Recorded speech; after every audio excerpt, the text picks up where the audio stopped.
Salam semuanya, selamat datang di channel Levotech. Di video kali ini saya bakalan unboxing dan review sebuah VGA card dari Nvidia yang tipenya adalah GT710. VGA card ini saya beli dengan harga 200 ribuan aja dan belinya di toko Daeng Komputer. Untuk link pembeliannya ada di deskripsi. Oke, VGA card GT710 ini ada beberapa varian yang diantaranya adalah DDR3 1GB dan 2GB dan DDR5 1GB dan 2GB. Untuk DDR4-nya saya kurang tahu, kayaknya sih nggak ada. Dan yang ada di tangan saya ini masih DDR3 1GB. Tapi karena harganya 200 ribuan, ini terbilang worth it. Nanti akan kita tes pada CPU saya yang ini. Oke, seperti biasa, spesifikasi PC yang saya gunakan di sini menggunakan prosesor AMD A87680, kemudian RAM HyperX Fury 8GB 2x4GB 1600 MHz DDR3, dan monitor 20 inch dari Dell 1600x900 pixel. Dan sekarang kita akan lanjut ke proses unboxingnya.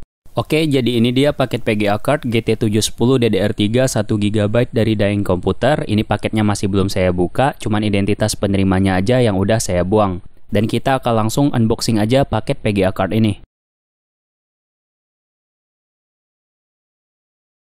Dan ini dia tampilan dari VGA card GT710 DDR3 1GB dari toko Daeng Komputer.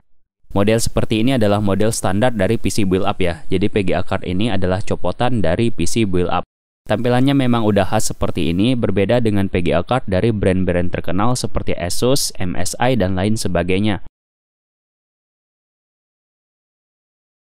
Dan ini dia first look dari VGA card GT710 DDR3 ini.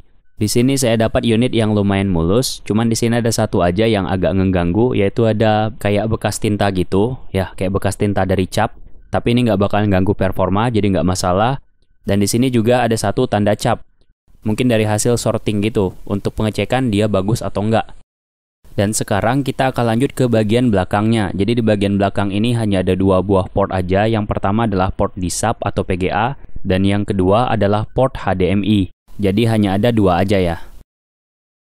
Oke, sekarang kita akan lanjut ke bagian depannya. Di bagian depan ini kesannya minimalis aja, jadi cuman ada heatsink sama fan. Untuk ukuran fan ini bisa dibilang kecil banget ya. Untuk fan-nya ini kecil banget, sedangkan heatsinknya ini lumayan gede dan tebal. Heatsinknya ini juga lumayan berat, tapi saya nggak tahu ukuran berat pasnya dari heatsink ini. Tapi ini lumayan berat. Dan sekarang kita akan langsung coba aja performa dari VGA card ini. Oke, jadi ini VGA cardnya udah terpasang, tapi sebelum kita coba tes run game, di sini ada hal yang perlu kalian tahu dulu tentang VGA card GT710 DDR3 1GB ini. VGA card ini memiliki GPU clock sebesar 967 MHz aja, dan memory clocknya juga cuman 900 MHz aja. Tapi GPU clock dan memory clock ini masih bisa kita tambah dikit dengan menggunakan aplikasi MSI Afterburner. Istilahnya kita akan overclock gitu. Tapi setiap yang namanya overclock itu kita nggak bisa sembarangan. Untuk VGA card jenis ini, nilai maksimum overclocknya itu usahakan jangan sampai lebih dari 8%. 8% itu harusnya udah jadi titik yang paling mentok untuk VGA card jenis ini. Dan inilah alasan saya kenapa sudah menyiapkan kalkulator di sebelah kiri ini. Di sini kita akan coba menghitung nilai GPU clock dari VGA card ini jika ditambah dengan 8%. Dan hasilnya berapa kita akan cari tahu. Jadi 967 MHz ini jika kita tambahkan dengan 8%, maka hasilnya akan ketemu 77 sekian. Dan kalau kita tambah, hasilnya akan jadi 1044 seperti ini. Jadi di sini kita udah dapat nilai maksimumnya ya, yaitu 77. Dan kalau kalian mau lebih bagus lagi secara kesehatan VGA card dengan performanya, saya saranin untuk kurangin dikit lagi. Atau kalau nggak, dipasin aja jadi plus 73. Dan sebagai informasi aja, di sini saya udah sering run OC di plus 80. Dan hasilnya juga stabil, suhunya juga aman. Tapi buat yang masih baru banget kenal istilah OC, sebaiknya run di plus 73 aja. Anggap aja itu udah jadi titik yang paling mentok. Oke. Ini akan kita ubah jadi plus 73 dan kemudian kita tekan enter dan tekan centang juga di sini.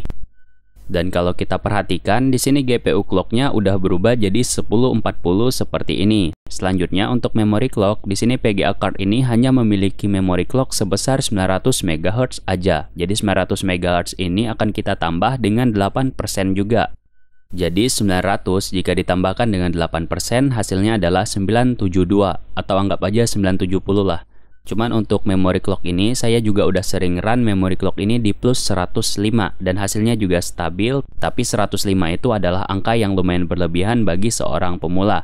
Jadi saya saranin untuk turunin lagi ke titik yang aman yaitu plus 70. Dan di sini untuk memory clocknya udah saya ubah menjadi 970. Tapi karena ini konten preview performa bukan konten OC, jadi kita akan turunin lagi clocknya ke spesifikasi awal dari PGA cardnya. Cara untuk mengembalikan ke settingan awalnya itu cukup mudah, kita cukup klik gambar yang melingkar ini aja. Dan hasilnya nanti kita akan dikembalikan ke spesifikasi awal dari PGA cardnya.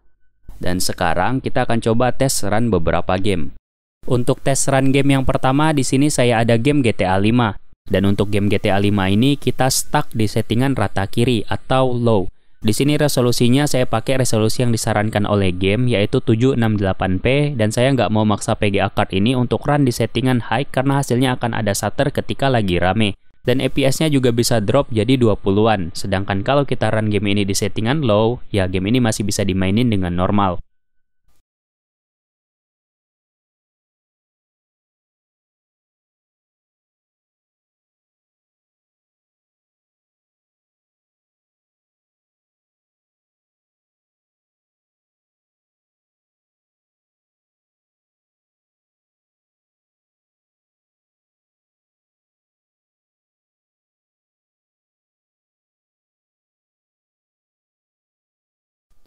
Game kedua yang akan kita tes pada PGA card ini adalah game Valorant. Saya nggak begitu ngerti game Valorant ini, tapi kalau misalnya FPS kita ada di bawah angka 60, itu rasanya agak kurang nyaman gitu untuk dimainin. Dan game ini juga lumayan memaksa kinerja prosesor, jadi saya saranin untuk mainin game ini di prosesor yang lebih bagus juga.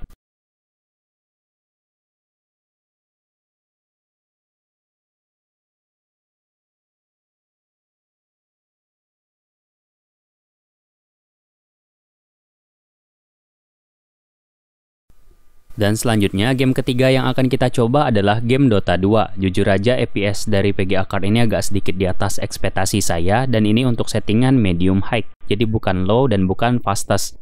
Karena kalau kita mainin game Dota 2 ini di settingan fastest, dia bakalan tembus di 90-an FPS sampai dengan 100-an FPS. Dan yang bikin saya salut adalah ketika saya coba screen record game ini, FPS-nya bakalan bisa tetap stay di 40-an FPS. Jadi kalau misalnya kalian iseng-iseng mau jadi konten kreator Dota, ya PGA card kentang ini masih bisa lah buat diandelin. Dan selanjutnya, sebenarnya saya mau nunjukin game DMC 5 yang ada Nero, V, dan Virgil-nya, tapi taunya FPS-nya jadi hancur parah. GT710 ini cuma bisa jalanin game DMC 5 di FPS 8 sampai dengan 18 FPS aja. Itu beneran FPS yang nggak layak untuk memainkan game DMC 5, jadi kita akan langsung lompat aja ke game Metal Gear Rising. Untuk game Metal Gear Rising ini settingannya udah saya tunjukin di sesi sebelumnya, dan gamenya terlihat lancar dan nyaman banget untuk dimainin.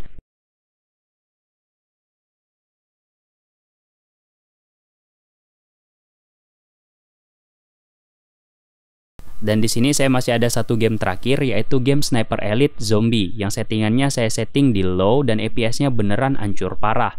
Jadi kita baru mulai aja gamenya udah jalan di 16 FPS. Sebagai penutup, saya mau bilang kalau PGA card ini masih sangat worth it jika kita gunakan untuk bekerja di dalam dunia desain grafis. Jadi untuk image tracing dia sangat layak dan untuk menggambar bitmap ataupun vektor dia sangat-sangat mendukung.